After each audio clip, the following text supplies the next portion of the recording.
with top international researcher. And the theme of the webinar today is enhancing and accelerating international publication in legal, economic, and social sciences. We have two speakers. Speaker one, Professor Joseph Tanega. He is academic diplomatic Brussels from Vrije University, Brussels, Belgium.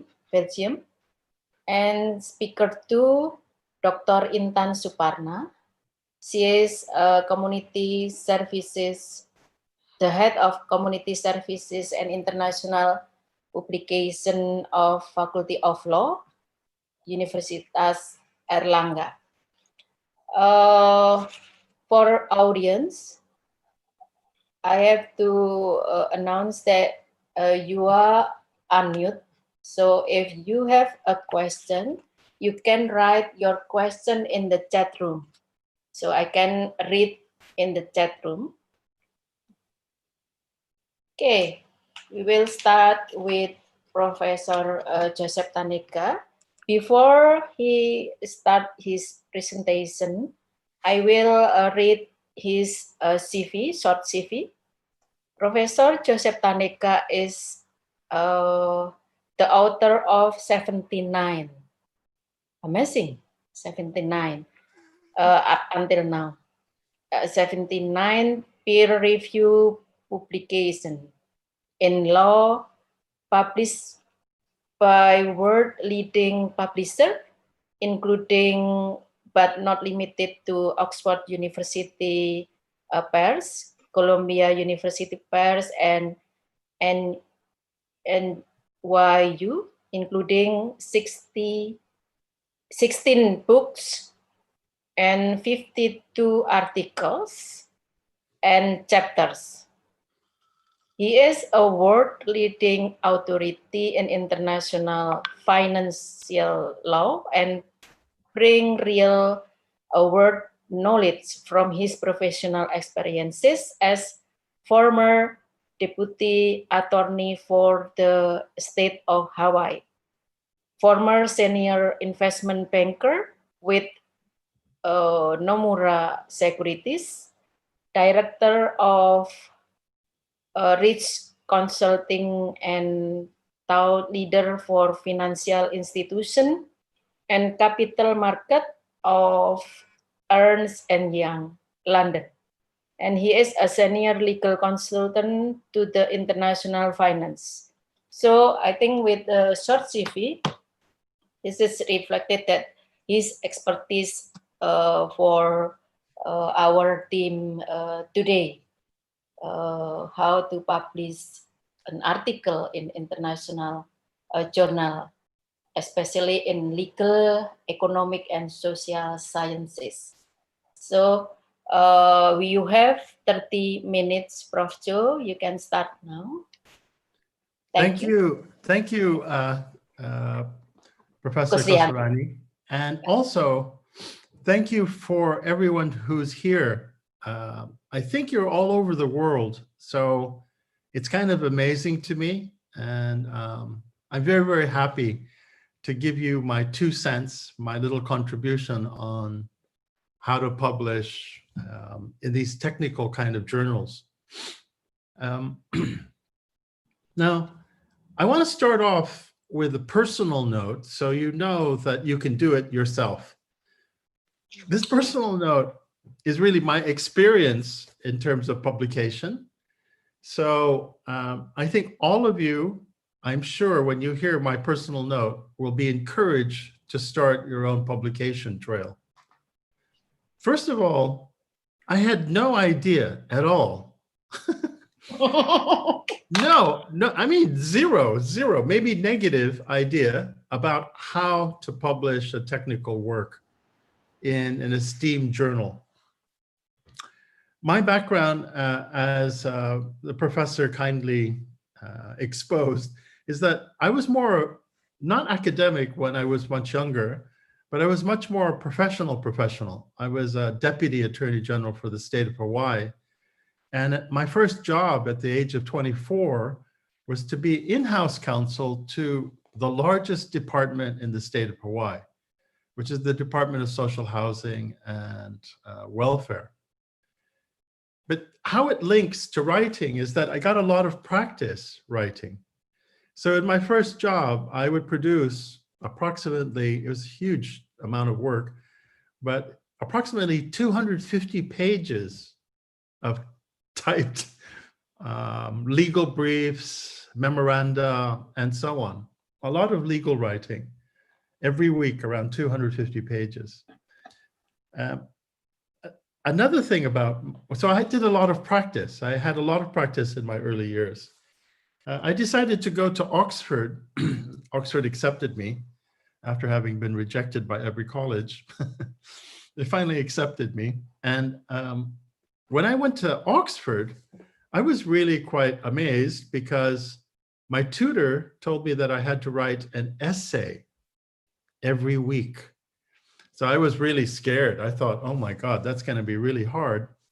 But then he said, no, don't worry. I mean, yes, it is very hard. You have to write 5 pages a week.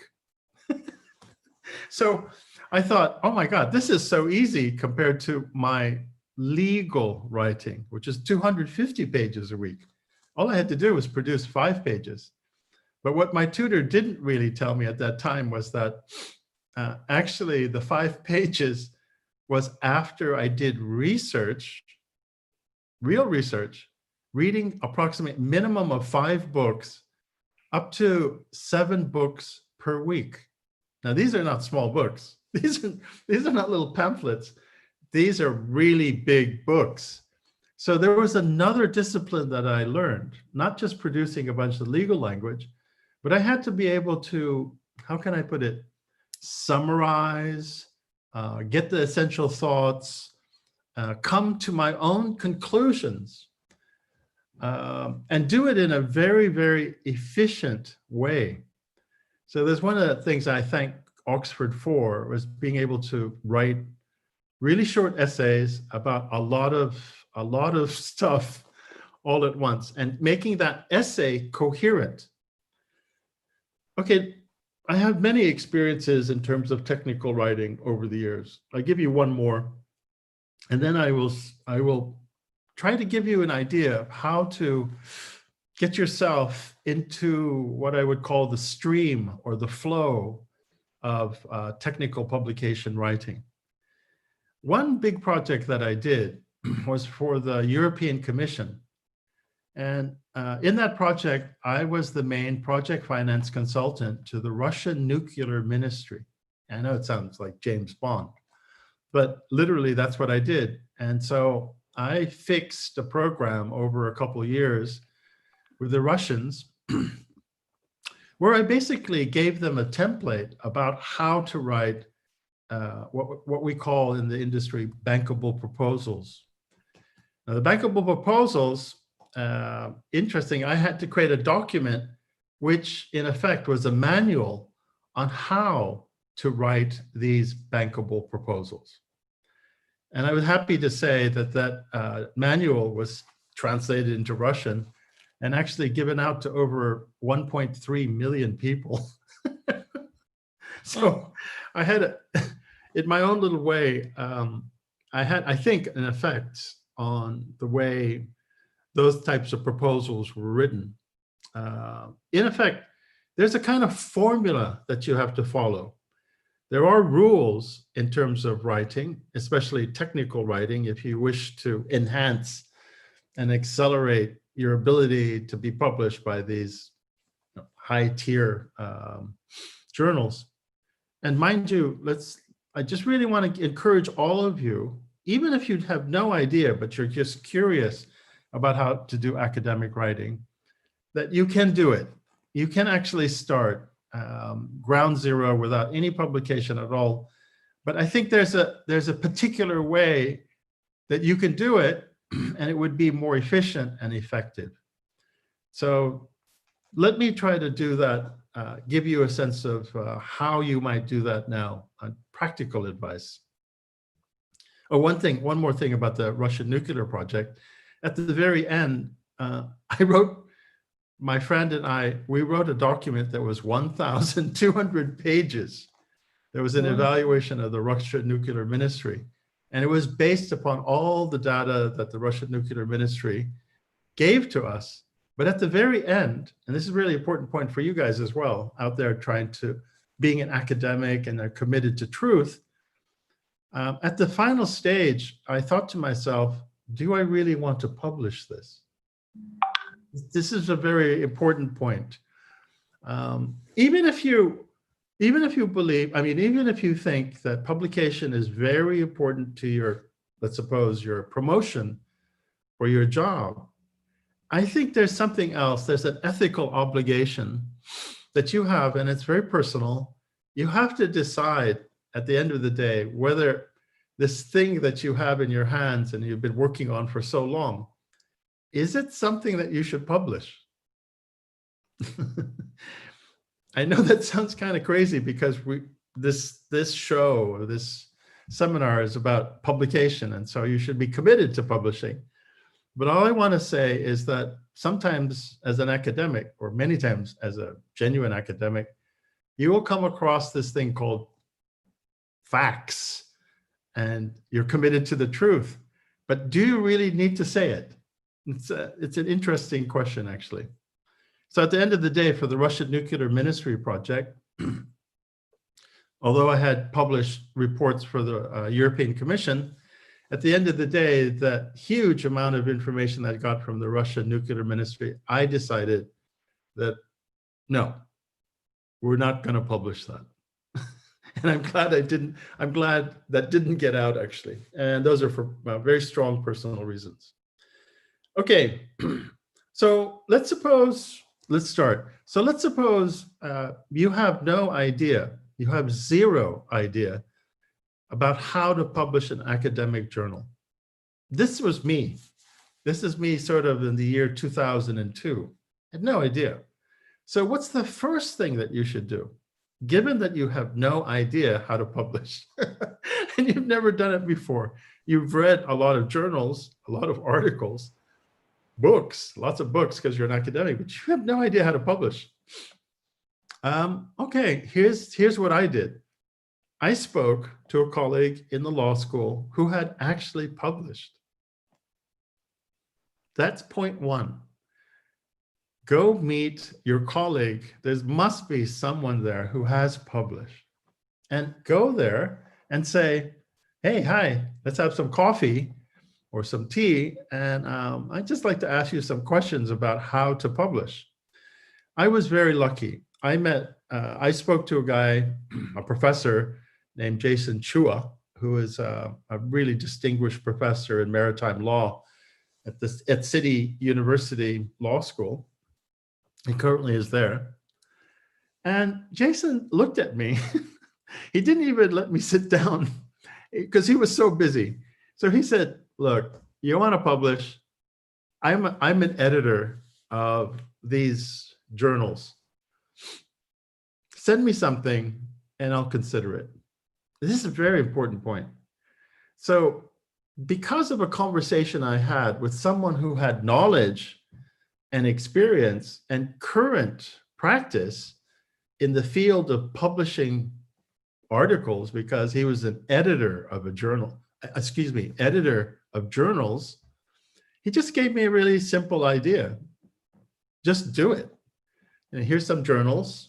Look at what we've published, and you'll have a sense of proportion about what kinds of articles we publish, the size, the number of words, in terms of the intensity of research. You can see how many footnotes these articles, or no footnotes, who knows.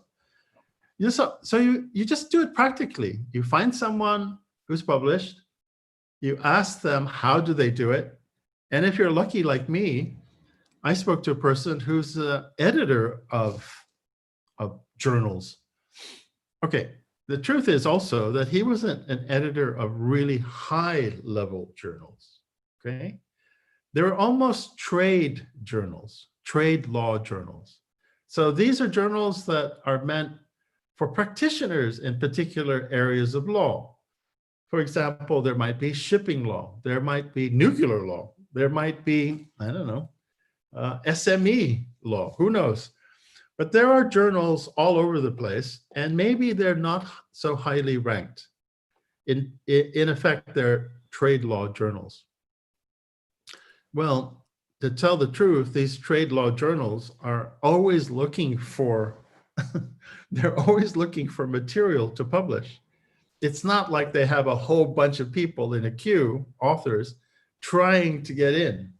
So you have another little advantage, is that these journals are actually committed to publishing stuff, but they don't have enough stuff. So you have a chance.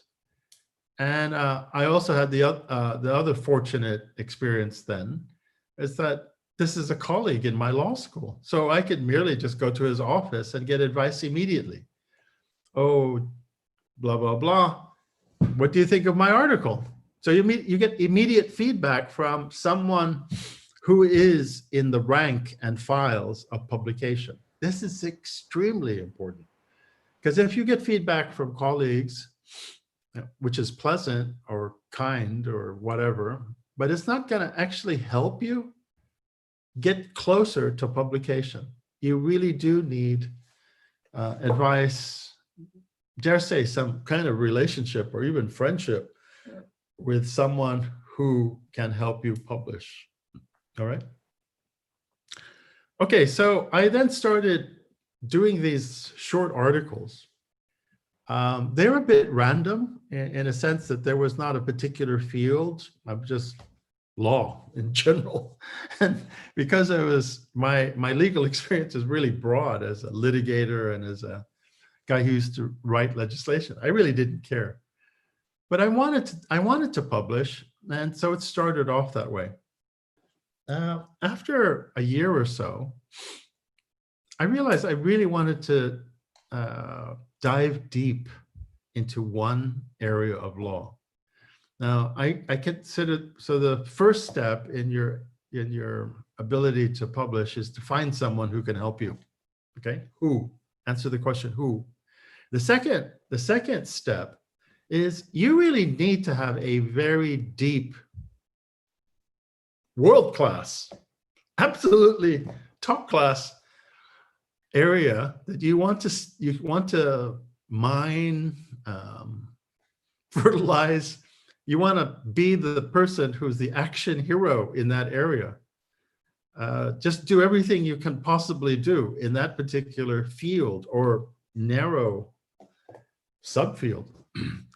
So I was lucky because I got interested in financial law just as financial law became notorious, i.e. around 2004, 2005, 6, 7, and then right into the credit crisis. So because I was so interested in this, I'd gone to conferences, presented at conferences. This is also very important because you not only present your ideas, but you get feedback from peers, or let's say seniors, who have experience in publication. And I was generally blessed because I would be going to these conferences and I would meet the authors of papers which I really respected. So I met the authors personally and had some kind of association with them, and we started doing, at least some correspondence or emails. And because they knew of my interest and they were so kind, I could just communicate with them. And from my perspective, at that point in my academic career was, wow, I'm really lucky because these guys and gals are way up on the mountain. Anyway, I committed to being, to writing in this area of financial law around that time. And when the credit crisis came, I was in the process of finishing a book. So you see, steps by step. And in my efforts to write that book, I actually gained traction in an international community. For example, we mentioned Oxford. Well, I knew the academics at Oxford working in this area. NYU, I knew them. Yale, I knew them. It's just amazing, you know. I didn't intend to know them in the beginning, but because of my interest, because I wanted to dive deeply into the subject matter, it was just normal, okay? So where you are now, if you haven't written anything and you're like, oh, wondering what you need to do, let me review again. First step is find someone you believe who can help you.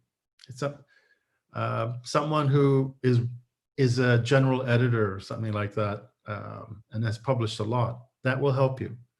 Second step is after you attempted to write some articles and got something published, then you really should have one subject matter that you know everything about, or try to. I know that sounds crazy, but yeah, in financial law, there's an area, a sub area in financial law where I became very interested. I didn't know why, but I just thought, wow, this is crazy. This is fun. It's called asset-backed securities. So when I started writing and promoting these ideas on asset-backed securities, to give you a sense of proportion, in 2006, asset-backed securities is the form of finance for publicly held debt that represented approximately 74%, 72%, can't remember the number, of all publicly issued debt in the United States. So it's trillions and trillions and trillions of dollars. And as I started to research even more, because people were not as, let's say, as deep as me, because I'd looked at it deeply, I started to be called an expert in the area, right? So this is another stage that will occur. You're starting to publish, you're going to conferences, you're declaring your deep interest in a subject matter. And because literally the academic community is very small, actually. You might think it's very big, but actually the academic community is very small. Once they know who you are and you know who they are, I mean, once you know who the people you think are really good, and you communicate with them in a certain way, they'll know that you are also committed to doing a lot of research in that area. So you become part of a sub-community. You can identify maybe the half dozen people in the world who are the real thought leaders in your area. And then some strange stuff can happen. I give you one example. So I'm interested in asset-backed securities around that time. One of my master's students writes an essay, because I encouraged him to do this, on Islamic finance. All right. Indonesia, Islamic finance, wherever, right? So I look at this master's thesis and I think, wow, this is pretty good. I mean, I don't know anything about this area. This is approximately 2007, approximately 2007, yeah. And so I asked the master's student, I said, have you published anything? He goes, no. I go, I think this is publishable. You see? What? So I said, I will help you. I don't know that much about publications, but I think this idea is such a good idea. I would really like to learn it. And together, perhaps we can publish your essay. Well, we have to do it a little bit better, but maybe we could do it. And so literally, it was about 3 to 6 months of some intense work back and forth to get this piece of paper, which was just a thesis in a Master's of Law course, and get it into a publishable form, all right? And that's mysterious. I think it deserves another lecture or, a bit more time than what I have now. But what is a publishable form? What is acceptable to publishers? This is also something like secret sauce. But anyway, we worked on it and I submitted it. I think it was to an Oxford journal. I can't remember it now. But anyway, it was published. And then someone in New York, the Manhattan Bar, right, one of the famous law societies in the United States, through one of my contacts said, oh, Joe is an expert. This made me laugh. Joe is an expert in Islamic finance law. I went, what? And they were so kind. It was unbelievable. They actually invited me to go to the Manhattan Bar in New York and present my paper to them in their really beautiful building. And when they introduced me as the expert in Islamic finance, I had to go, wait, please stop there. I have to tell you, I am not an expert in Islamic finance law. It's not even possible. You know, I've just helped one student publish a paper in it. But at that time in the United States, there were very few, I mean, less than, a handful of people who were publishing in Islamic finance. Literally just less than 5. So here's another piece of advice. If you want to enhance and accelerate your power, let's call it that, your power to publish in journals, besides deciding on one particular field or subfield to know everything about, if you can actually find something new, something original, something which very few people are actually talking about, maybe that will take you over the line. Maybe at that point, some of the prestigious journals who usually just kind of doing a lot of the same stuff over and over again, maybe that will help you go over the line. But anyway, after about 2009, 8, 9, I was committed to editing and writing some big books. I got invited to a lot of conferences all over the place, Europe, the United States, some parts of Asia, so on. Then your reputation grows. And with your reputation, in terms of your publications, you basically can go to these conferences, and that's really nice. But anyway, it's step by step. That's the main point that I really want to say. It's step by step. You can start from zero. You can get to know those people who are important to you for publication. You can publish something to get started. It's like practice. And then you need to be committed to some particular area or field or thesis that everyone else in the world will know that you are the expert in that particular domain, okay? And then life continues. I mean, after 79 publications, I don't know if I'm going to do an 80th publication. I get asked to do lots of stuff all over the world. And at this period in my life, I kind of decline most of them. I say it's unfortunate, but I really want to be semi-retired. I'm doing so many things anyway as a retiree. And then I guess the last bit on the edge of the rainbow is you can choose. You don't have to have this continuous pressure. Oh, I got to publish something because I need to get promoted or something like that. You can actually at this level decide which things you really want to publish. And hopefully that's good for you and humanity and everything else. That's all I really wanted to say. I wish you the best of luck. And if there are any questions, Professor Koesrianti will, I guess, direct them.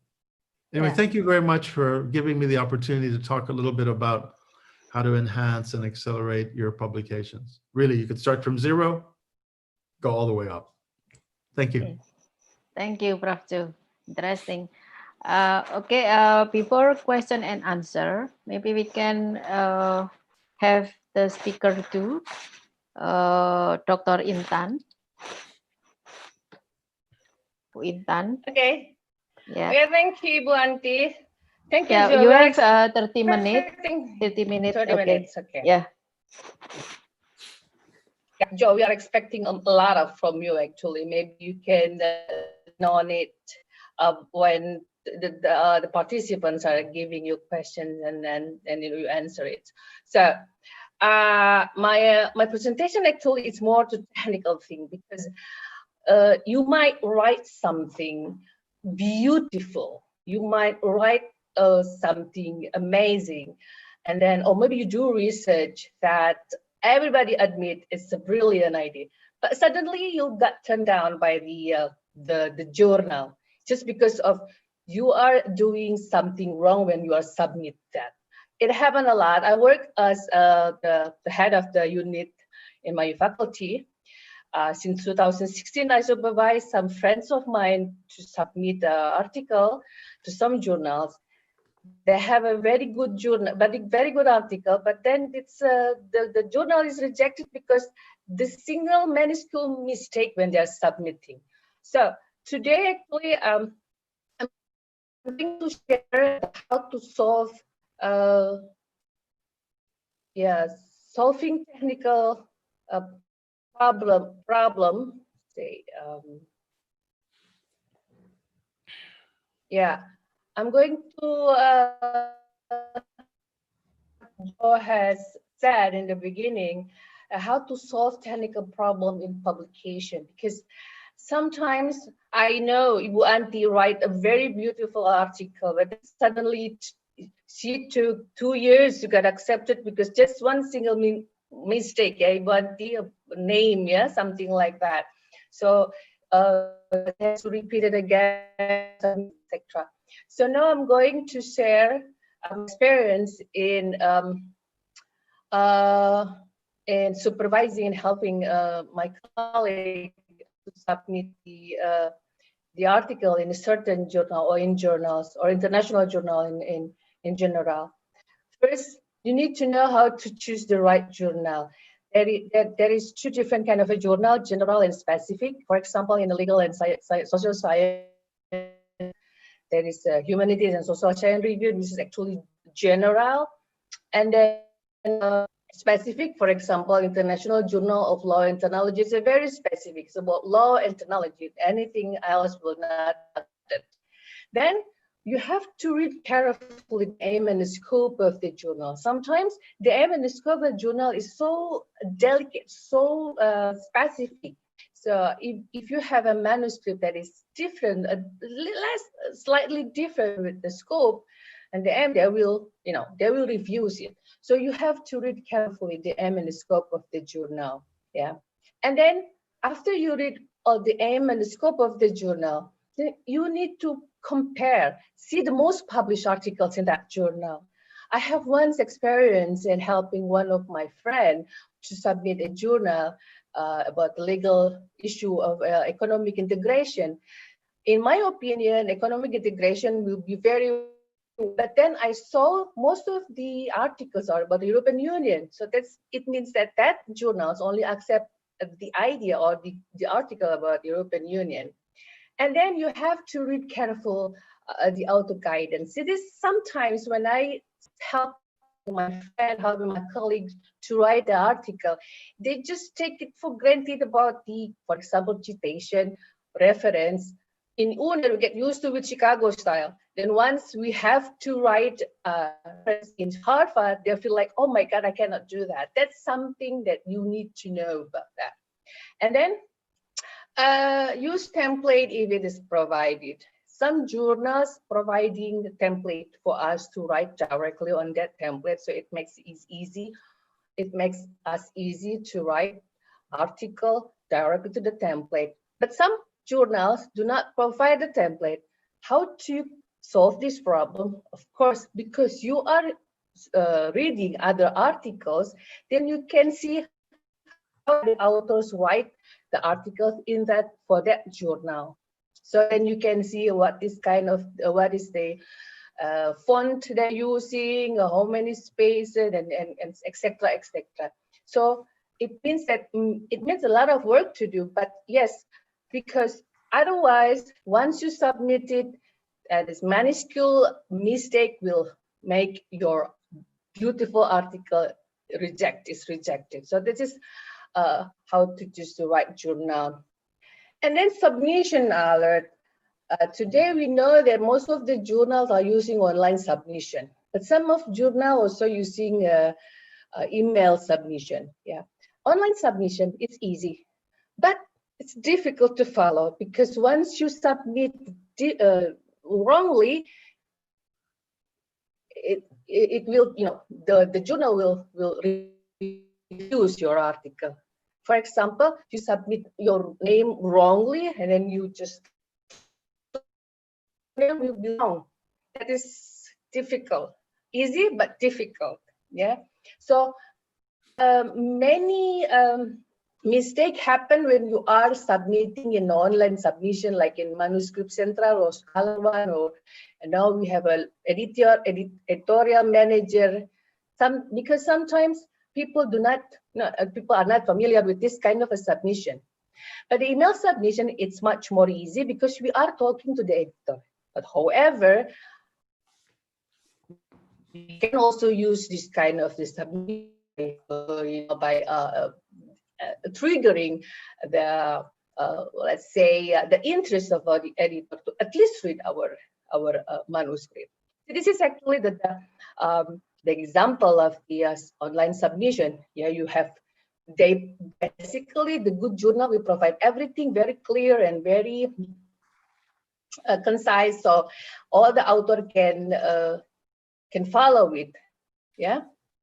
So how to solve the problem when you are submit online?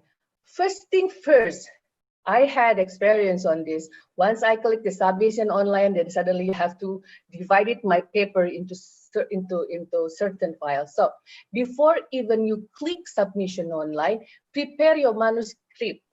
Divide your manuscript into at least three files. First, one page consists of a title with name and affiliation. Just one page of your title and name and affiliation. And then the second file, provide manuscript with the title for review without name and affiliation. And then short author's biography. And if your manuscript consists of a table, figure, picture, then you should put in the different file. And then if the manuscript is obliged you to buy a reference, for example, attach on the manuscript, then you have to attach it in the manuscript. If it's not, you have to provide another file for the reference. So before you click submission online, you need to prepare those things, because so far, when you click the submission online, even though they have return, click on, but then you will be a bit, okay, what have to do, then it will prolong your submission. What about if you are, submit different, for example, you upload a manuscript with the name into the icon that the submission without the name. So it's a very technical problem. It's very technical. It's very minuscule, but sometimes the mistake will make your paper rejected. And then the second, you need to prepare a very interesting cover letter. The interesting cover letter is actually easy to write, but please don't write your abstract in cover letter. Once I've been invited as a guest editor to certain journal, international journal, then most of the authors send the cover letter consists of the abstract of their manuscript. It's not interesting at all. So instead of writing an abstract, you need to write a letter. Instead of just copy paste your abstract, just you read the letter. And then use a template if the journal provides. If the journal provides a template for the cover letter, use it. But most of the time, most of the journals do not have a template for the cover letter. So please avoid template from Google because it's too common. My name is Intan Soeparna. I'm wishing to submit my manuscript title, this and that. It's very common. So for certain editor, especially for the good journal, it will not interesting to read, because actually cover letter is a gate for editor to to have a willing to read the manuscript. So instead of using abstract or using a common template, just write a letter, tell the reason why you are writing the article. For example, start your conversation with in response to, for example, today we are talking about pandemic everywhere. So you are talking about pandemic and international trade law. So you start your conversation instead of telling my name is Intan Soeparna, I am wishing to submit my manuscript title. Instead of that, you are starting your language, your conversation in response to the pandemic or in response to the what happened today, which is related to your article. And then tell why you choose to publish in that journal. This is a very crucial because then the editor knows how interested you are to submit your article in their journal. For example, the reason you choose to publish in the journal because the scope. Yeah, once I tried to write an article, tried to submit an article, write a cover letter by saying that I'm interested in publishing because your journal is read by all diplomats in the world. So this is kind of stuff that interests the editor. And then they tell the importance of the article. For example, your article is coming from the research. So your research is very important and specific. For example, like Joe mentioned about Sharia law. Sharia law today is very important in the sense of banking, something like, because many cases banking or general. For example, your research writing is very important in order to create the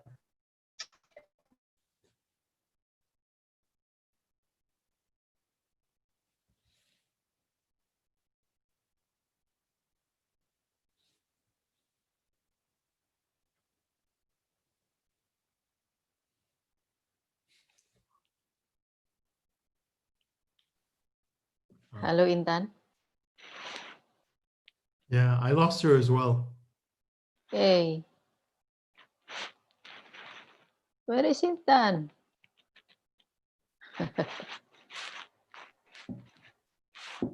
You are here? Uh-oh, I can't hear her. Unmute. No, I'm What not mute. happened? Can you hear me? It's okay. Yes. Yeah. Can you hear me? So okay. I Yes. think I have to stop. I have to stop my video, and then because yeah, it's too heavy for me, and then yeah, it happened to a lot of stuff. Okay. So then I will again share my I'm going to share the presentation. You still have my presentation? Not yet, yeah? No. No, it's just Intan written on a black screen. Yeah, because if I'm using a video, I'm using the camera, it is quite heavy for my internet. You know, we are living in this country. Yeah. Okay. Yeah. Did everybody see it? Yeah. Yeah. Yeah, I can see the letter. This Yeah, is the, I can see it. Yeah, this is the example of the cover letter I talked about before. Instead of writing a short cover letter, you just write a letter to make a conversation to the editor. Like, for example, I'm writing a cover letter for editor in, I don't remember what kind of a journal this is. I'm explaining what is inside of my head and not explaining a whole manuscript. So it will trigger the curiosity of the editor to read my manuscript. This is the example.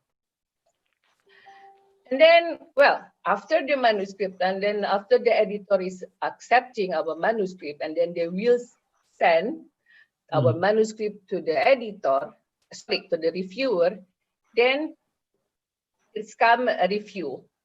The first thing you have to read carefully the reviewer comment.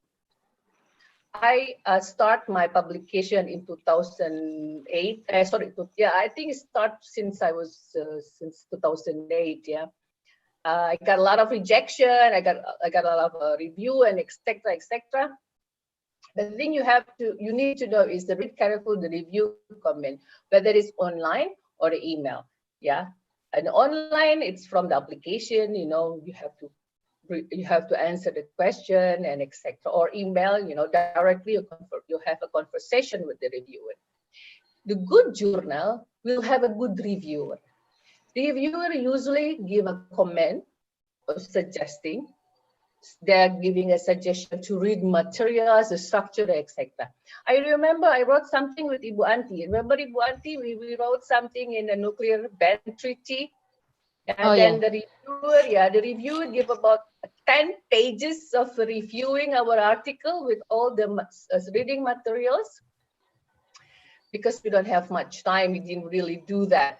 I remember in 2017, we didn't continue. So this is very bad because we didn't continue because we don't have really much time.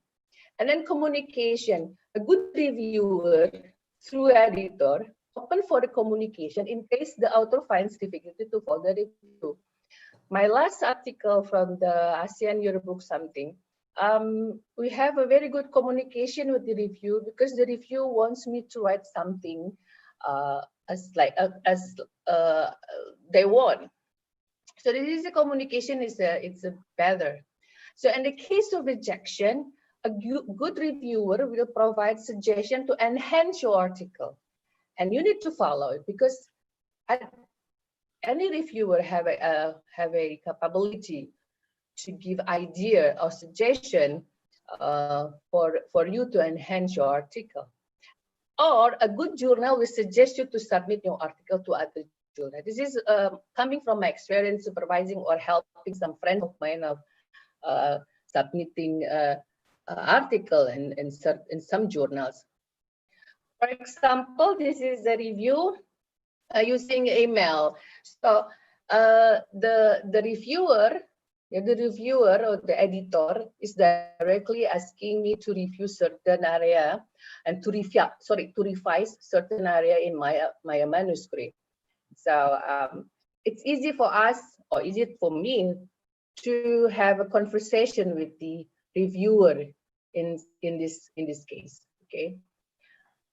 And then another thing is, if reviewer using the online application, it means you have to submit your revision paper through the online submission.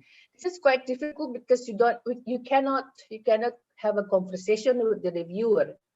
Yeah. And then editors sometimes give a chance for you to revise again until 3 times. But once 3 times, you do not fulfill what the reviewer wants, then they will reject your paper. This is a bit difficult if you are using online reviewer. And then, tips, be punctual. This is the thing that is so hard for us to do, punctual. For example, we have a deadline to revise our article the 1st January. So before 1st January, you already submit your revision. So be punctual because of what? Because editor has, busy schedule to answering all the papers, all the articles, and submit to the journal. This is the thing you need to underline in case you want to submit your article to the journal. And then submit all the requirements when you submit your manuscript. For example, funding. If you research based on the funding from RKAT or from Takmas or from anything, you need to emphasize it and you need to report it to the journal. Otherwise, there will be a legal consequences in that. Or if you agree or not or disagree to pay publishing charge. Some journal requires us to agree or not agree to pay a publishing charge. So we have to do this. And then agreement with other authors. This is quite delicate because sometimes one article written by 5 authors. So some journals, a good journal, usually require us to provide an agreement with the other authors because you don't want to have conflict of interest, or agreement with third parties in terms of you are using the data from third parties. So for example, you are doing research, you got the data from one or two institutions, you need to get an agreement from that institution that they agree for you to publish their data. Because it's very important for the journal not to have a legal consequence in the end of the day. And after acceptance, yeah, you need to sign the copyright contract. Some of the authors do not understand this consequence. So the copyright contract or author publishing agreement is very important when your article is about to publish. Yeah. For example, this is my last paper submitted, published in Taylor and Francis. So the last but not least, the last, and it's very important, when we got rejection. I think I got rejection so many times, and also if I get acceptance, I have time to write. I don't have to refile the paper because I don't have much time. But once you get rejection, don't give up, because the reason of the rejection usually full schedule of publishing. Some editors do not explain the reason why you reject your paper. They just write, unfortunately, we cannot accept your paper, period. But mostly because full schedule of publishing. Maybe this journal has 100 articles in 5 years or in 2 years, so they don't have slot for any new articles. This is something common. That's why your article is rejected. Or unfit with the aim and purpose of the journal. Sometimes you see the journal the title of the journal seems like fit with my article, but then actually it's not fit with the aim of the purpose of the journal. The good journal usually will give the reason why they refuse your article. Yeah, but if you don't get the explanation why they refuse the article, so it means that sometimes it's unfit with the aim and the purpose of the journal. Or the research is out of date. For example, because too many similar publications with similar topics. Today, with everybody is talking about COVID-19 in many perspectives. Yes, but then when I read some articles about COVID-19, they have similar data, similar argument. So sometimes the journal will not accept it, like what Joe had said before. Write something interesting, write something that different. You need to be indifferent for that, yeah. Or maybe your paper is unstructured, but actually rarely. In 2017, I submit my students' article, and they said the paper is unstructured, and we need to revise it. So this is rarely, but sometimes it's the reason of rejection. And the last, because the poor English, usually the editor will give a suggestion, use proofreader. So this is my explanation to add up what Joe has said in the previous presentation, but how we actually can solve the technical problem in publication. We always face a technical problem in publication, and as I told you before, the minuscule mistake, technical in publication, sometimes will end up of a rejection to the journal.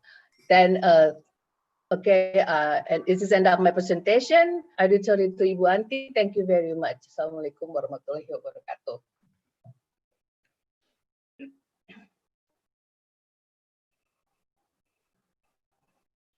Ibu Anti, you should unmute.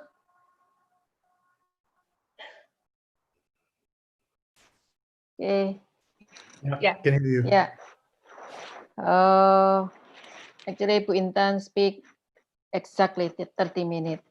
Okay, there is one question, but before the question and answer, maybe everyone still thinking about the question.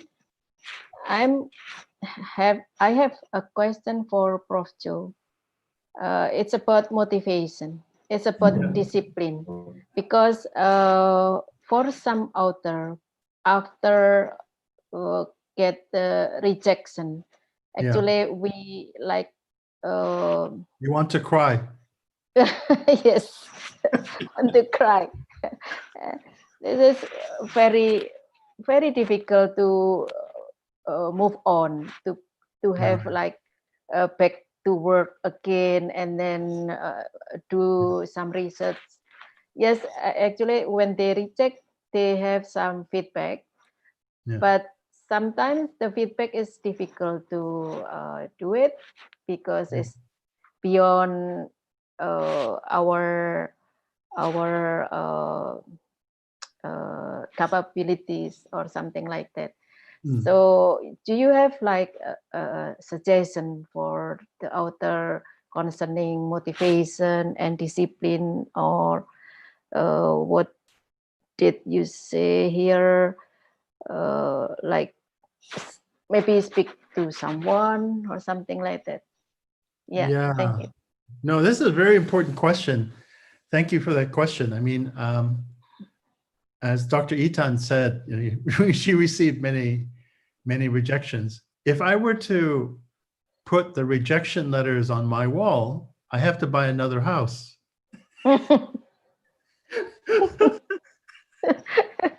So, okay, I'm going to give you a couple pointers, okay? A couple ways to think about this. I think rejection is just feedback, okay? It's not negative. So this is a thing that's really, a lot of us, because we're in the academic realm and we receive, quote, feedback, we kind of think, okay, there's positive feedback or there's negative feedback. But actually, just don't do that. Just think of it kind of objectively, or if you want, really almost in an enlightened master kind of way. Whatever you receive from nature is what nature has given you. And I genuinely believe what Dr. Intan was saying is that if you receive feedback that is, quote, a part of a rejection, that's actually quite good, because number one, they've bothered to respond to you.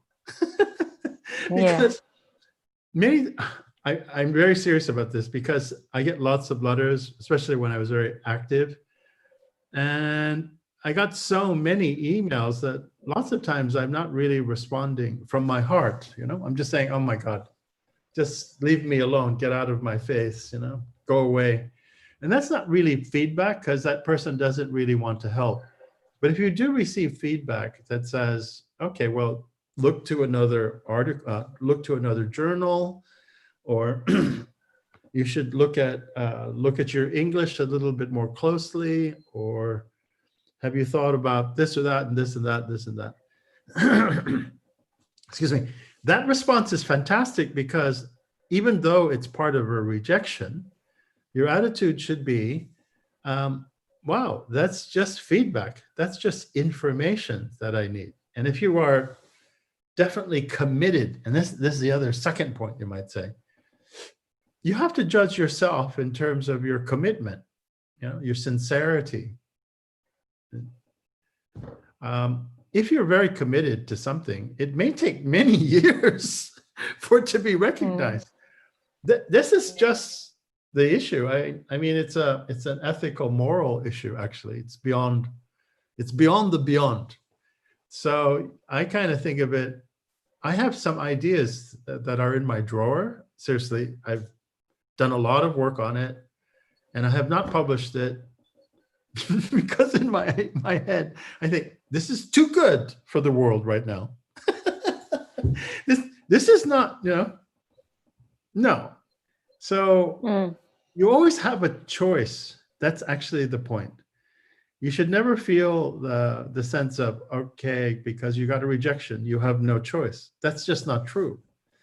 You always have a choice. And if you're seriously committed and sincere about your research, and you think that you really believe that what you are saying is the truth, that's the thing I want to really emphasize to academics.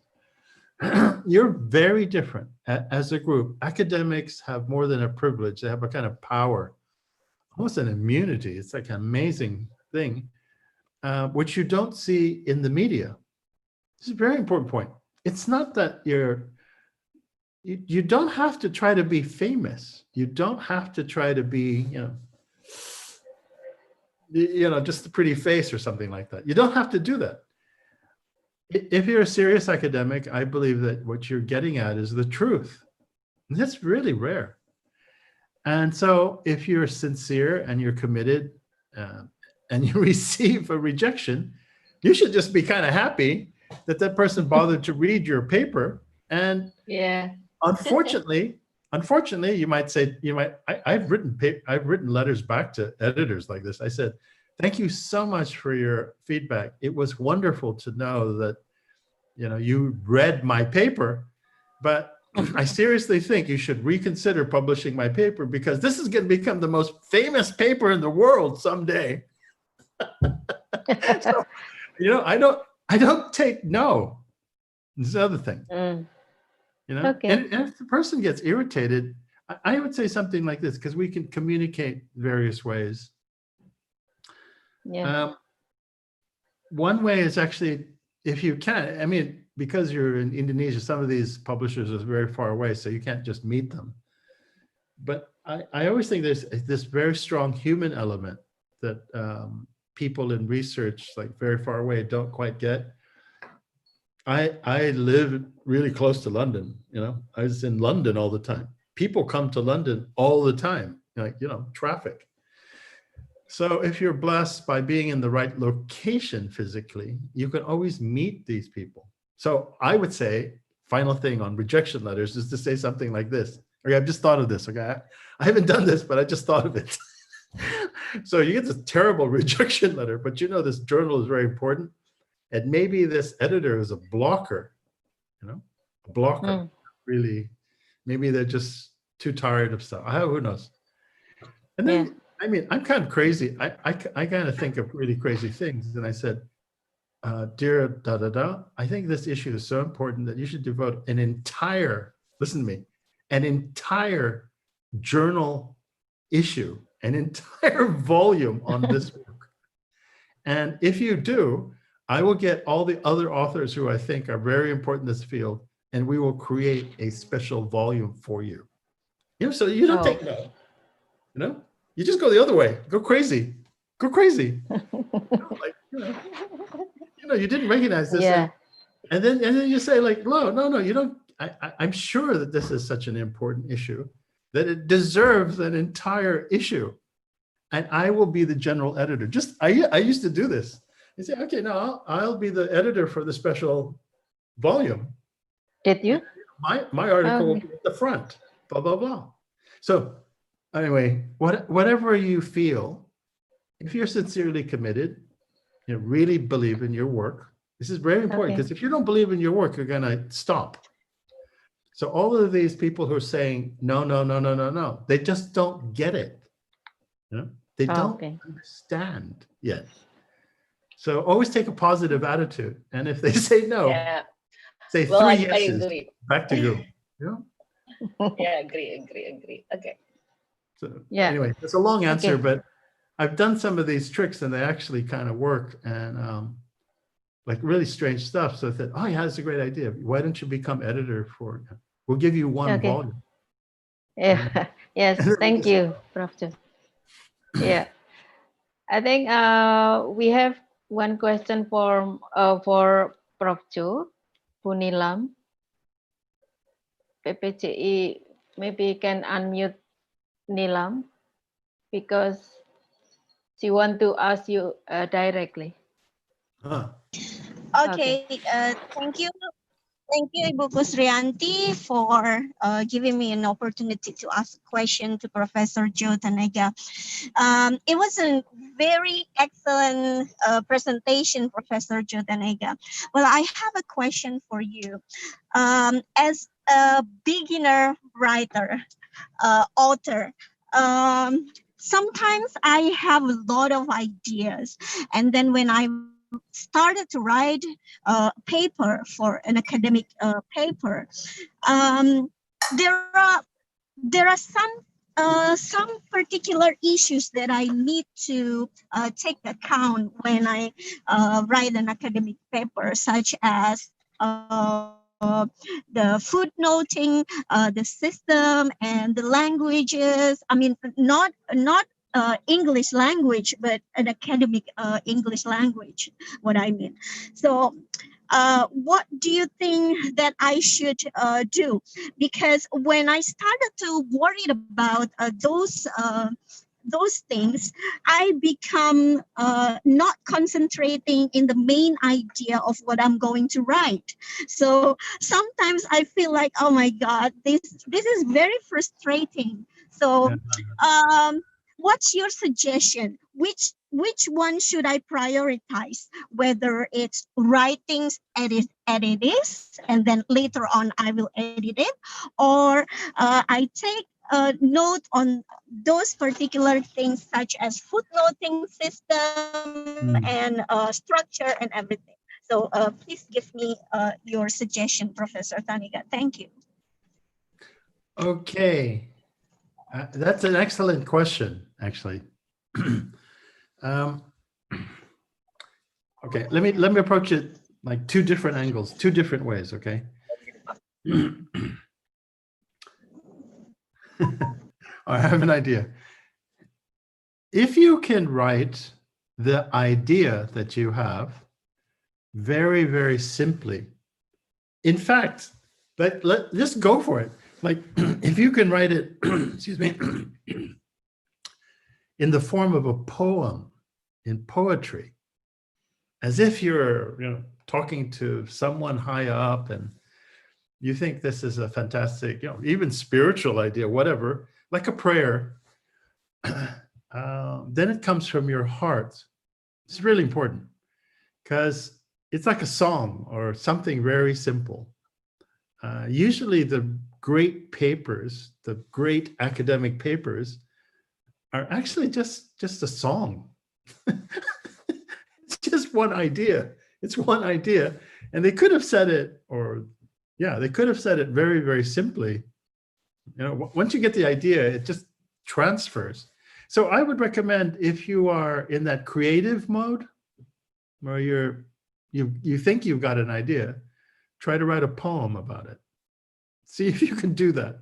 And if that poem makes any sense, which poetry doesn't usually make sense, but if you can write a poem that makes sense, no more than, I think on an academic paper, I've never done this, but I think for a poem for an academic paper shouldn't be more than 50 words. If you can do that, 50 words, and you got the essential idea, then you have that part. Now the other part, all the machinery, all the mechanics, the footnoting, making sure you don't plagiarize and things like that. I have a suggestion for you on that side as well. It's a very interesting suggestion because I was committed to this for over 10 years and I think it works. Okay. So this is what you do on the other side for the mechanical things.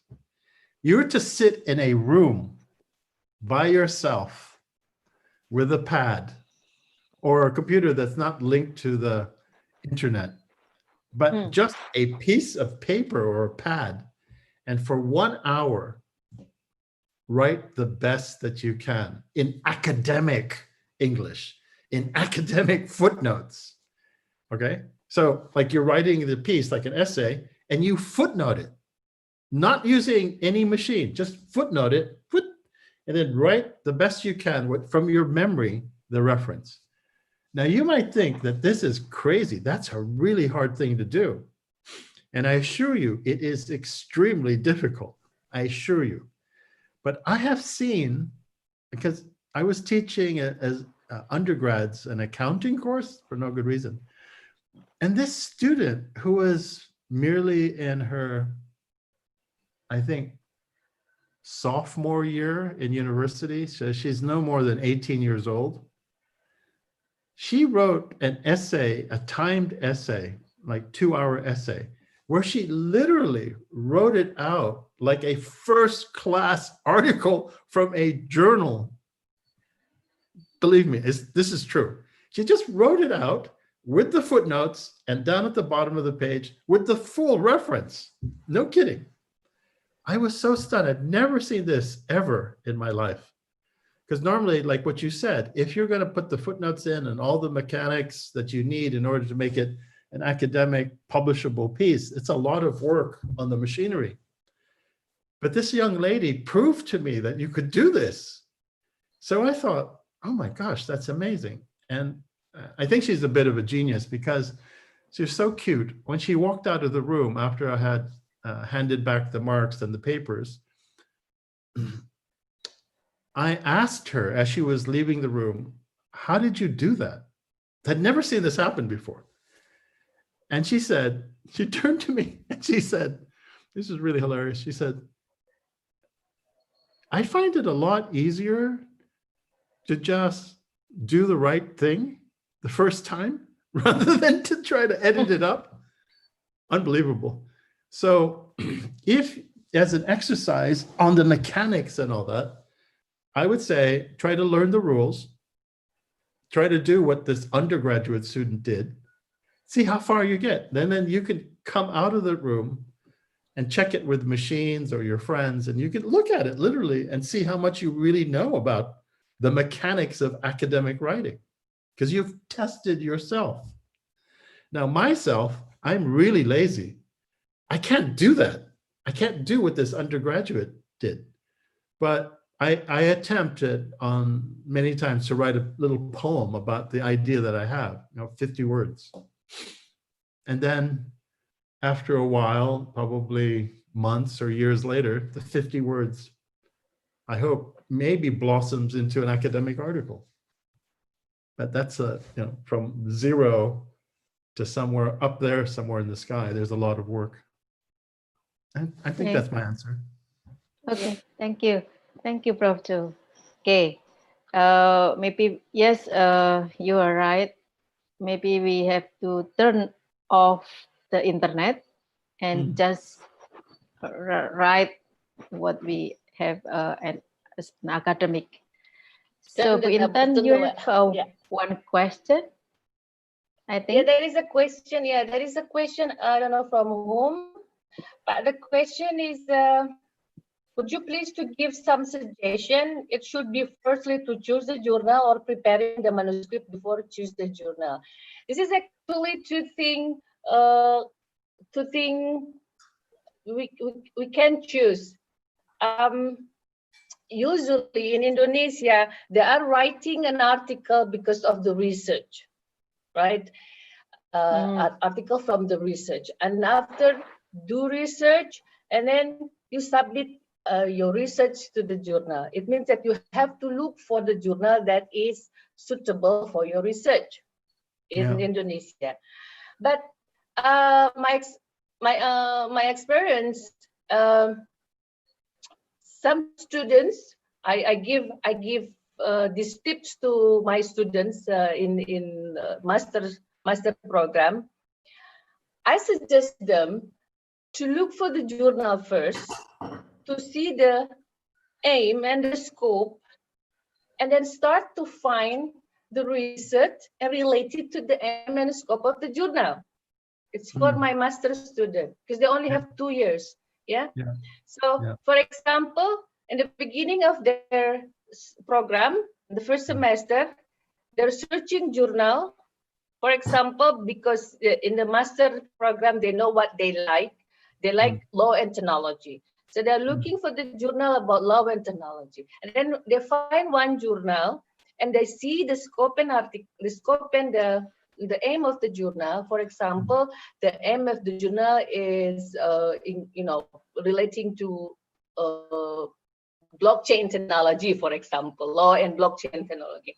So then I suggest the student to start doing research in that particular area. So it means that they have 2 years to prepare your thesis and also to prepare the article at the same time. So at the end, they have the thesis that it means it's suitable with the certain journal. I give a suggestion to my student every year, to my in the postgraduate student. But sometimes, students, they don't think about doing research. Once they're accepted to be a master student, they will think, okay, next semester I'm going to think about what kind of research. So basically, to make it easy, it's better for you to start searching in journal in the beginning of your program, then see the aim and the scope of the journal, then do research in relating to the scope of the journal, and at the end you have the article that is fit with that journal. But for a professor, for us, it's quite difficult because sometimes we have a research that the research is, it's with a current issue. Like, for example, me, one couple years ago, I am so interested in blockchain technology, Really? I do research on the blockchain technology. I told you about that. But then it's difficult for me to find the right journal. Because most of the journal is about technology, not about the law. So something like that. So I think it's better for us. We do the same sometimes. When we start to write an article or do research, while also searching the journal, so the future journal. This is, I think, comes from my experience, because to minimize the heartache because there's no journal suitable with our paper, something like that. So this is my answer for the question. I think we can do together. We can do together, preparing the manuscript while also, when you have an idea, for example, today I have an idea to do research on pandemic and international trade law. So then, before I develop my idea to be a manuscript, so then I look for the journal. What kind of the journal that a public probably will accept my idea. So once I found the journal, there is a World Trade Journal was talking about the current issue of international trade. So then I start doing research and write the manuscript. So at the end of the day, once I finish my manuscript, the manuscript is suitable with the journal I propose, something like that. Okay, that's my answer, Ibu Anti, for the galaxy something. I don't even know. Okay, thank you, Bu Intan.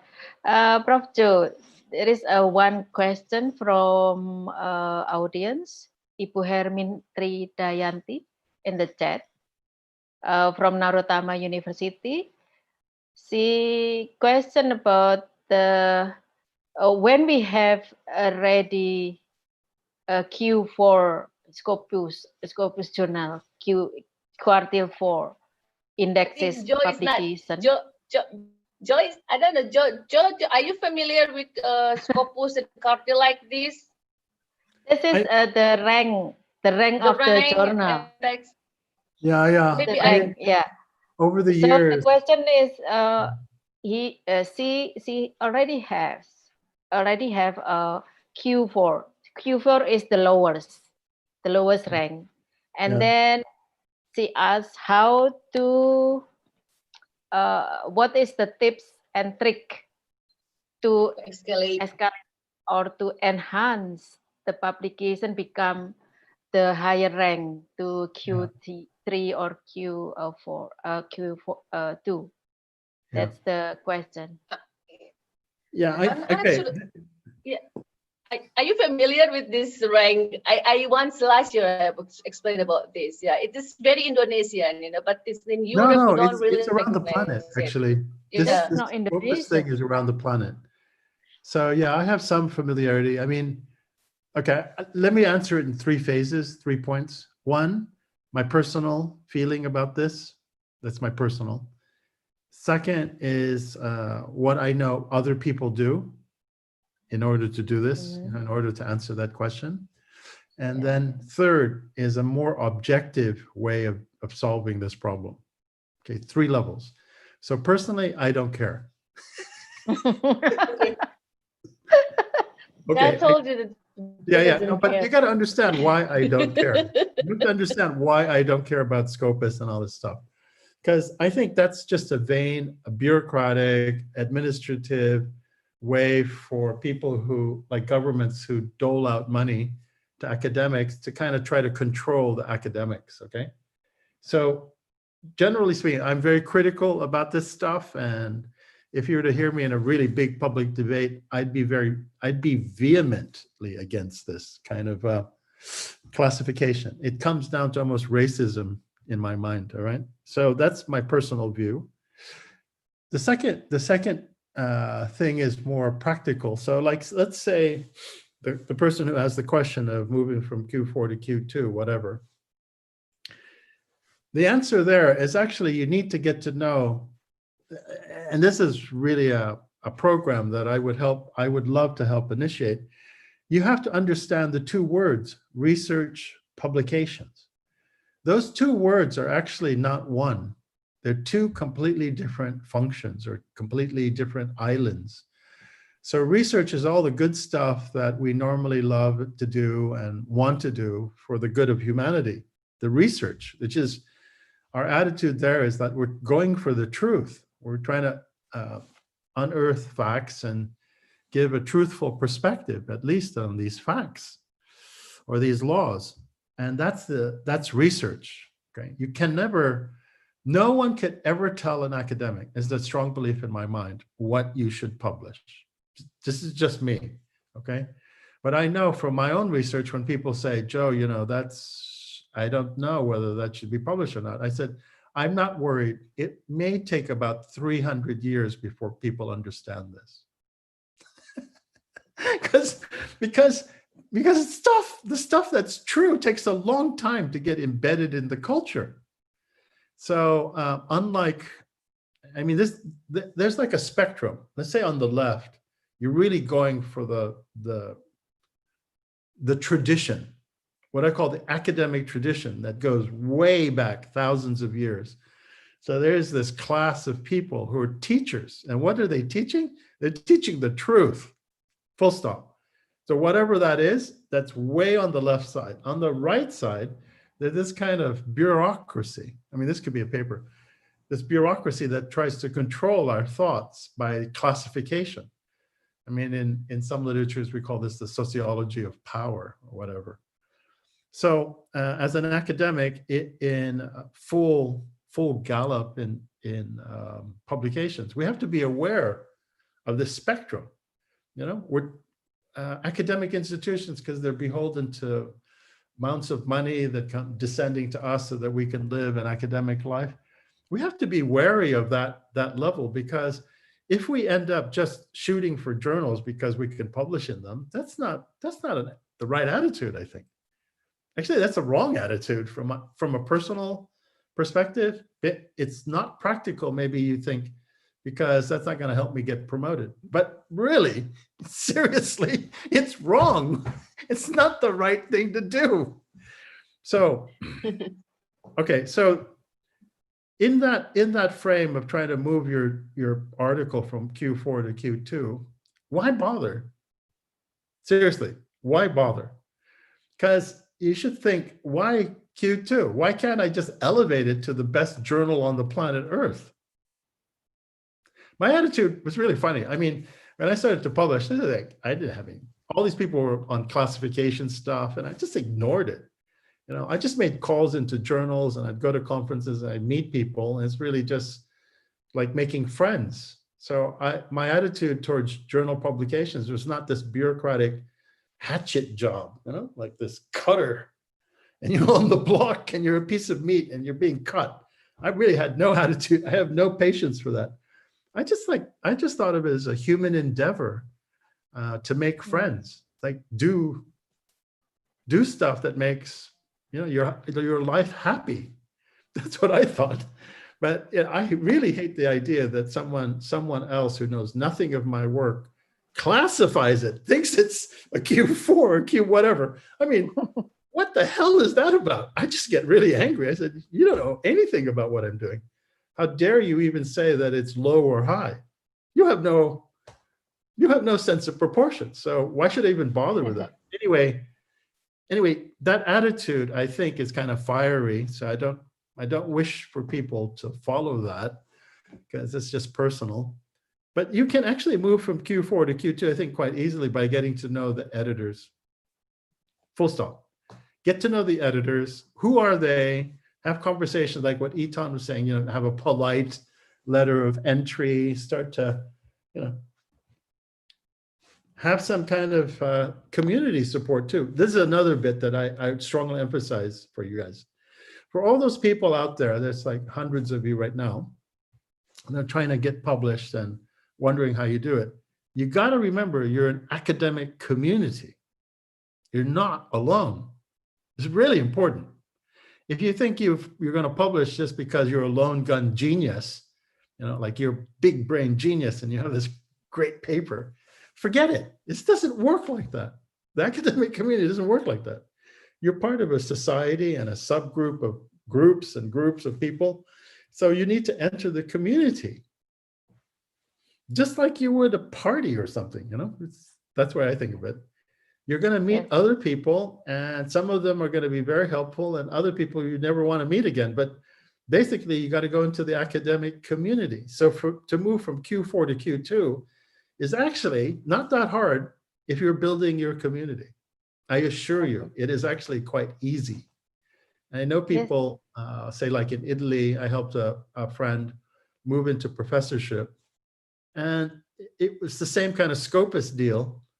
And then he would ask me for advice, and my advice was the same to him. And he's a really big professor now. I just said, go meet the journal article. I mean, go meet the editor. He's just in the other city. I said, do you think I should? And I said, yeah, you got a pretty good article. Just go talk to him. And then it became a buzz. You know, you create a community. Wherever you are right now in the world, if your university doesn't have a very strong publication record, don't worry. Just declare that you're in a group and you want to publish, and have the people around you who want to publish talk to each other. That group intelligence will help you, because it's not actually so mysterious. We try to make it more complicated, maybe. It's it's a kind of long answer, but the last thing I really want to say about that is, if you feel that you need to do this because you need to rise professionally, then aim like a gun. You will do it properly if you really need to do it.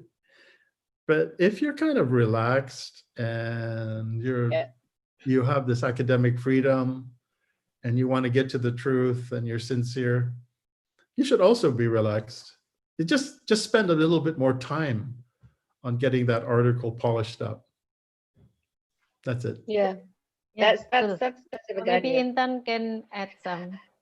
Yeah. Something. So I understand the question, because in Indonesia, as I told you before, I think last year I talked about this. All the professorship are required to have a journal published and indexing journal, and then there is a rank on it, Q4, Q3, Q2. I agree with you. Basically, I don't care myself. I don't care about the Scopus thing, because I don't really, I mean, the most important thing for me that my colleagues, my friends in Faculty of Law is writing something. That's my objective, being working in the center. So, but if we, for example, has an experience of writing something, on the journal that is indexing in a certain quartile, let's say a Q4, we have to highlight what the interesting fact that that journal is accepting our article. This is the thing. For example, you have an article that is rare, yeah. So that's why that journal, even though the journal is acute for, is accepting. So now you want to accelerate, or you want to submit an article to the highest level of the journal. For example, you want to go to Q2 or QT. First, right? I think it's a good thing. Write the same topic. I mean, for example, you are writing about international trade law. So write something same, not topic, but the same sector. Yeah. So it means that when you are submitting your article to the Q2 or Q1 journal, they will track your, last paper, last publication, and they'll track that you are actually an expert of that, the first. And the second, it's much more easy for you to develop your research from your previous article. For example, your previous article that is submitted or that is published in Q4 is about nuclear law in general. Then you want to submit it to the Q2, then you can improve your article, or you can improve to write another article, the same sector, with more specific. So then the editor will see the consequence of your competency in writing the article. Usually, what I know, Q1, mostly of the Q1, they have a track of the authors. I talked to one of my friends to us, so he's also editor.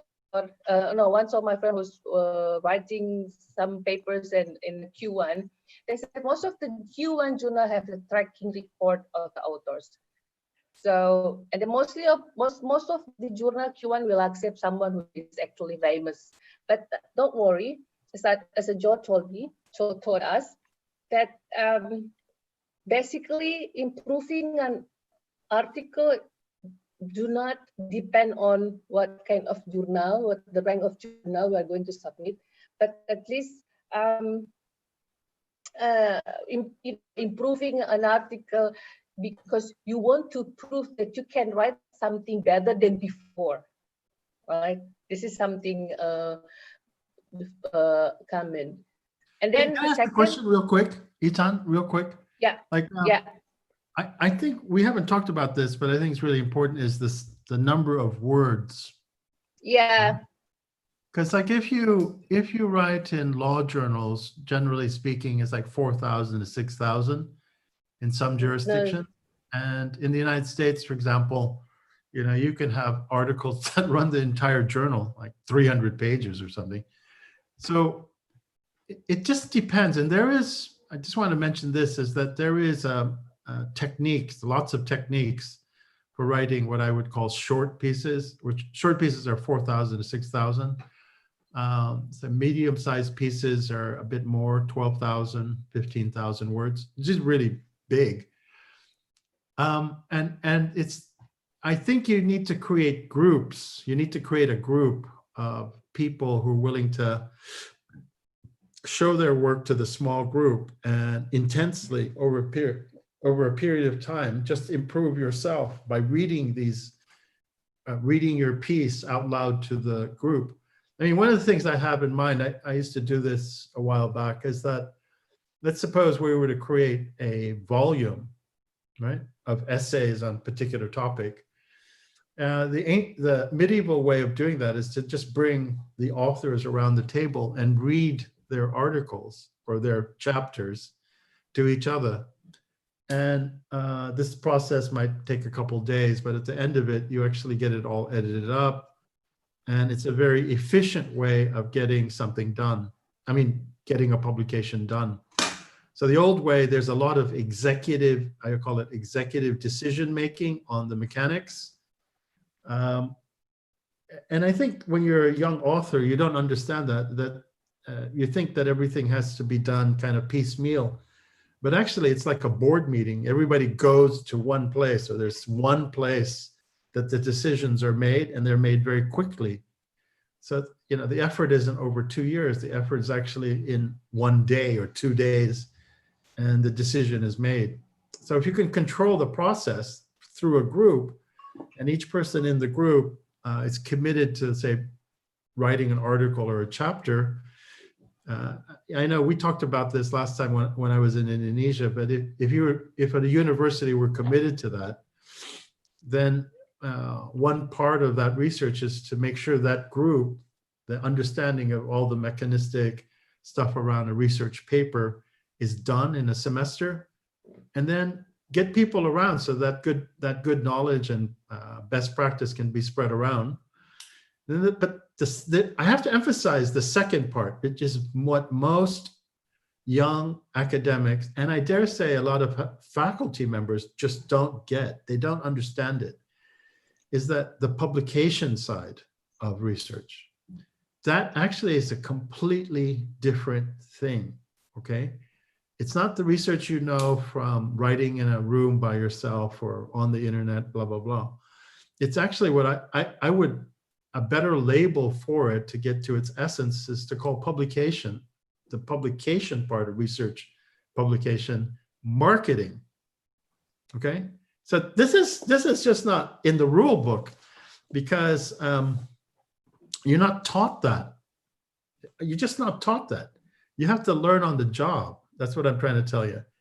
And I was just blessed. I was very lucky because of the people I knew. And I started to see that it was like, it's just like a marketing process.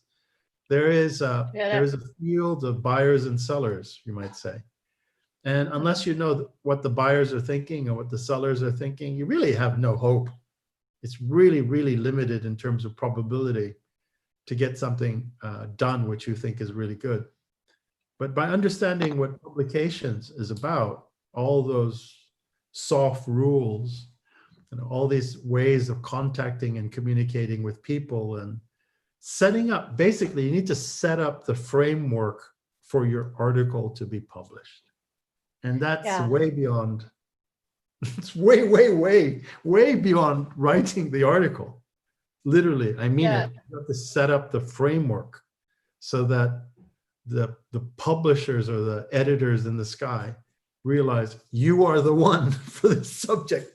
And I actually used to do stuff like this. So I would actually reverse the buyer and seller so that publishers or editors would come at me saying, oh, Joe, we hear you're doing this thing. Can you write it for us? And I would just always say no.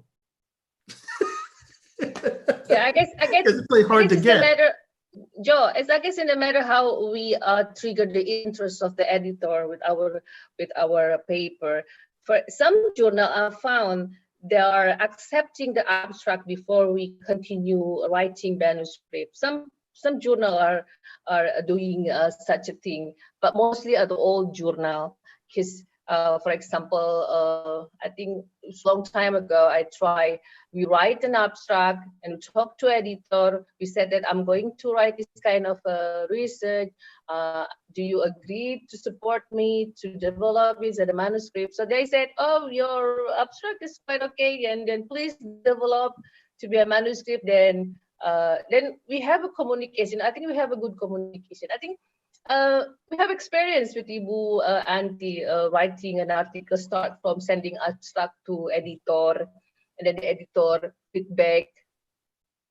Yeah, I mean, that's a beautiful relationship, but it's just part of what I call publications, you know, where you're developing relationships. Because and some people are thinking of this, the young people who are just writing articles now, they're thinking of it as transactional, i.e. points of sale kind of thing. And actually, I don't think that's the right attitude, because the people that I know who've been in the business for quite a while, I can just talk to them now. You know, they know me, I know them. We can talk about ideas kind of informally. And you need, that's part of publications. That's not part of research. Get it? So you need to be very clear what you're doing. Because once you've got a piece, a little product, you're trying to sell it, using that terminology, into a marketplace. So how can I put it? When you're old like me, you just have friends all over the place, but you're trying to develop friends in the publication world. You're not thinking of them as just being over the counter and transactional. You know, you could just go over there, have some tea, talk to them, da-da-da-da-da-da. That's the There attitude. always a problem, Joe, for the Indonesian writers, it's quite difficult to do that, to do such a thing with the editor. Yeah, but the connection probably. I don't think so. No, I don't think so. Because what I've noticed since COVID, which is really different from my life, is that in COVID, what's happening is a tremendous number of Zoom. Like this is a good example. It's a very good example. You know, we're on Zoom, and people from around the planet, I'm sure, are coming in, looking in. And this has been not possible in a normal conference. The other thing that I'm doing in Zoom, which is different practice for me personally, my life, is that I'm trying to build some businesses. So there are 3 Zoom meetings that I have, and they're regularly scheduled per week. They just have to happen. In my mind, I'm thinking they're so important to my life that I need to regularly schedule them. So it's a discipline. And the people in that group, they also schedule it.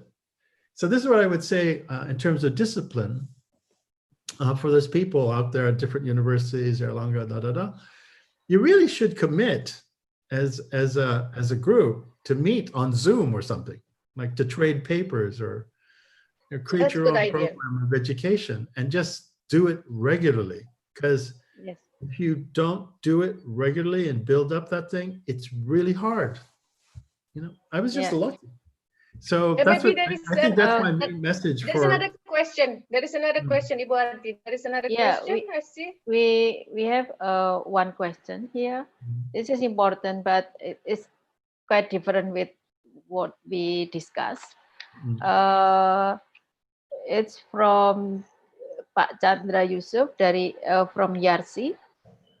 He asked about how we write, how we start writing. It is better to write in Bahasa Indonesia or Indonesian language first and then translate it to English, or directly write in English, because sometimes some people feel difficult to translate from Indonesian language to English. Yeah, it's this is consuming. Okay, no. This is, I was gonna touch on this topic in my talk, but I avoided it. But now, since someone's asked it, I could give you an answer. Okay, let's be real for a second. Let's be genuine about this question, because this is a really tough one. So English, to me, for me personally, is my second language. All right. But I started speaking English when I was 3. Age 3. I'm not going to tell you how old I am. I'm too old, but it took me a long time to become an English speaker / writer. And when I think about all these previous experiences in trying to learn English, or I studied philosophy at Princeton, and I did lots of courses in English literature, and I tried to learn Latin and Greek. I tried to, learn the basics. But I have to tell you that this requirement, and it's kind of unfortunate, but it's true, in order to publish in these journals, you really do have to have a certain level of English. Okay, I want to give you some ideas of how to get to that level. And this is probably obvious. And I haven't researched this, by the way. It's just my idea, okay? I haven't researched, so I don't know. I think when we look at academic English, you need to learn how to do what's called expository writing. All right. Now, what does that mean? Most people don't even know what that means in English. So, but expository writing is just as objective and third-party kind of writing, where you, the ego, your personal self, just disappears from the script, from the writing. If you're not used to doing that, you need to practice. And it's under this academic label called expository writing. I was really lucky when I was a high school student and taking classes at the University of Hawaii, where I had a master, a teacher, who told me this. I had no idea what it is. And he gave me a book and he said, learn how to do that. So it's a specific skill. It's not just like, okay, maybe we translate it into English and okay, maybe, maybe that English is good enough. No, I'm going to say definitely no. Don't do it that way, because that will fail from a standard level of expository writing in English. So I would recommend that if you don't know how to do expository English writing, that you need to spend at least one semester on it. Okay, I'm also an advocate for legal writing because I come from that discipline of legal. So I know that in Airlangga, you guys are really good at mock trials and things like that. That's fantastic skill. Remember what I said is that when I was a young lawyer, I was writing 250 pages a week just as a lawyer. And so I'm used to just churning it out, pushing it out. So I would say that if you're committed to having a small group or a group of learners of how to publish research, a research publication group, that you actively engage in writing every week something, and you get feedback on that something that you wrote. It may be red marked or whatever, but there's no, from how to write an academic paper from English translation into English, that's going to miss. It's not going to work. So I would say that's just a waste of time, because the English skill that you need is also very specific. So even if you were born into English, like this is your first language, you still need to learn expository English. It's just different. It's like another idiom inside English itself. Let's just think of another practical way. Vocabulary is, having a high level of vocabulary sufficient? No, because it's sentence structure, and sentence structure is really difficult. Unless you can hear English and from the hearing of it, immediately understand that that's wrong or that's right. Wow, that's another level of processing. That's an AI, right? So yeah, for whoever asked that question, it's a longer way, to learn expository English rather than to just translate Indonesian to English. But I have to say quite determinedly that if you do it that way, you will never get to that level of English that you need. That's unfortunate.